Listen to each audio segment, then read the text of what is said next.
සෙනෙහවන්ත දේවදරුවනේ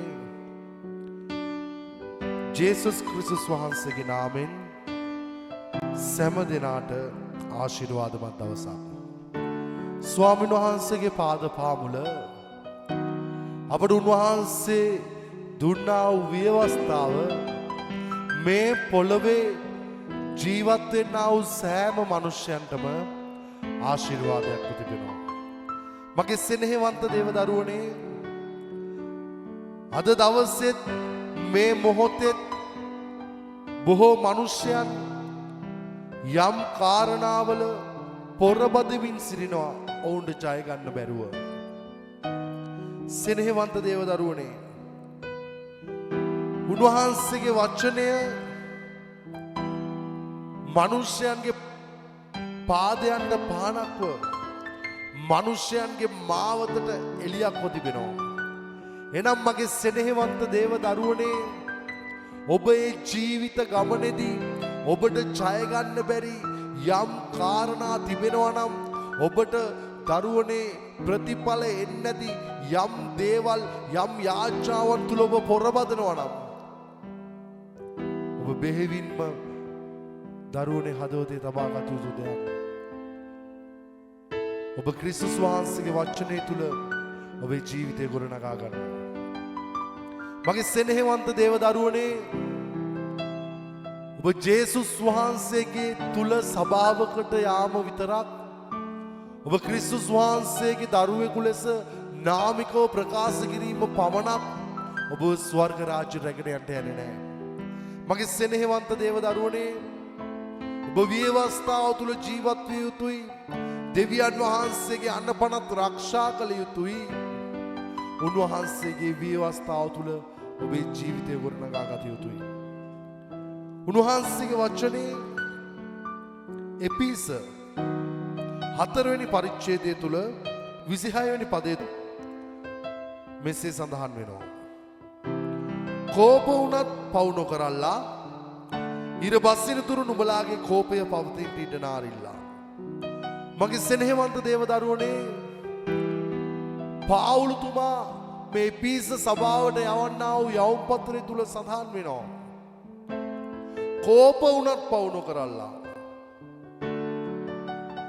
ඉර බස්සින තුරු නුඹලාගේ කෝපය පවතින ඉඩ නාරිල්ලා. මගේ සෙනෙහවන්ත දේවදරුවනේ ඔබ යම් කාරණාවක් තුලින් ගමන් කරද්දී ඔබේ පෞල් ජීවිතය ඔබේ නිවස ඔබේ රැකියාව තුල ඔබට එදිනෙදා වෙන්නා වූ යම් දේවල් තුලදී යම් කාරණා තුලදී ඔබට කෝපය කියන දේ ඔබ තුල හට ගන්න පුළුවන්. කෝපය නිසා ඔබ සදාකාලිකව මිනිස්යන් තුල වෛරයක් ඇති වෙන්න පුළුවන්. ඔබ ඇති වුණු කෝපයක් නිසා බොහෝ මිනිස්යන්ගේ විනාශය බලාපොරොත්තු වෙන අද දවසේ ඉන්නවා වෙන්න පුළුවන්. මගේ සෙනෙහවන්ත දේවදරුවනේ ඔබට ස්වාමින් වහන්සේගේ ආශිර්වාදයන් අද උරුම කරගන්න බැරි වෙලා තිබෙනවා. මෙවැනි දේවල් ඔබේ ජීවිතය තුල තිබෙනවා නම් සෙනෙහවන්ත දේවදරුවනේ එපිස සභාවට පාවුලුතුමා පැහැදිලිව ප්‍රකාශ කරනවා. මේ එපිස 4 වෙනි පරිච්ඡේදයේ 26 වෙනි පදය තුල නුඹලා කෝප වුණත් පවු නොකර සිටිල්ලා. ඉර බසින තුරු නුඹලාගේ කෝපය පවතින්න ඉඩ නාරිල්ලා. මගේ සෙනෙහවන්ත දේවදරුවනේ කුමන කාරණාවක් නිසාත් ඔබ කෝපයටපත් වුණත් ඒ කෝපය සදාකාලිකව තබා ගන්න නැතුව ඔබ ඉර බසින්න ප්‍රථමයෙන් ඒ කෝපය සංසිඳවගෙන ඔබ සමග ගැටෙන ඔබ සමග ප්‍රශ්න ඇති වෙන ඒ මිනිස්ය සමග ඔබ සමාදානය වෙනවා නම් ඒ කෝපය ඔබ මගහැරලා ප්‍රීතිය නැමැති දේ තුල සමාදානය ඇති කර ගන්නවා නම් දෙවියන් වහන්සේ විශ්වාසවන්ත වෙන්න ඔබට ආශිර්වාද කරන්න. මගේ සෙනෙහවන්ත දේවදරුවනේ කෝපය නැමැති తত্ত্বය මනුෂ්‍ය තුල ඇති වෙලා ඒක වෛරයක් බවට පත් වෙලා අද මනුෂ්‍ය ජීවිත ජේසුස් ක්‍රිස්තුස් වහන්සේගේ ආශිර්වාදයෙන් උරුම කරගන්න බැරුව සිටිනවා. මගේ සෙනෙහවන්ත දේවදරුවනේ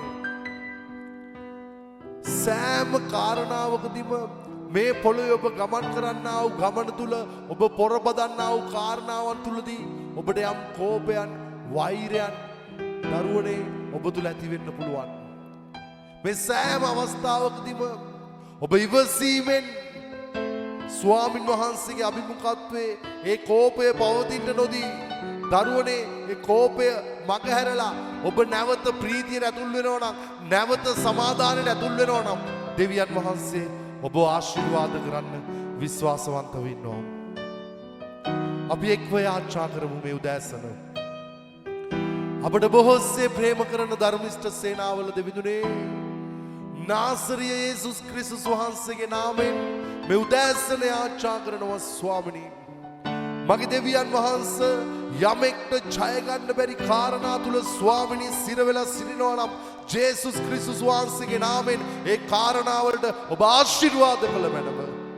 ස්වාමිනී ඇතිවෙන්නා වූ ඒ කෝපයේ තත්වයන් නිසා ස්වාමිනී වෛරී සිතුවිලි නිසා ස්වාමිනී ඊර්ෂ්‍යාවන් ක්‍රෝධයන් නිසා ස්වාමිනී යමෙක්ට ඔබේ ආශිර්වාද උරුම කරගන්න බැරුව සිටිනවද?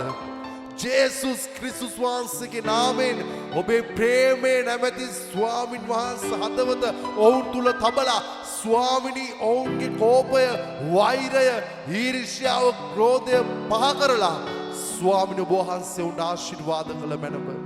ස්වාමිනී සමාව දීමේ හදවතක් ඔවුන් තුල ඔබ වහන්සේ ඇති කළ මැනව. මෙන්න ඔබේ දෑදට බාර කරනවා ස්වාමිනී.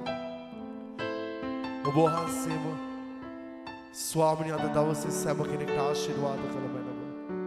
ස්වාමිනී ඔවුන් පොරබදන කාරණාවලට ඔබ වහන්සේ ජය දෙනු මැනව.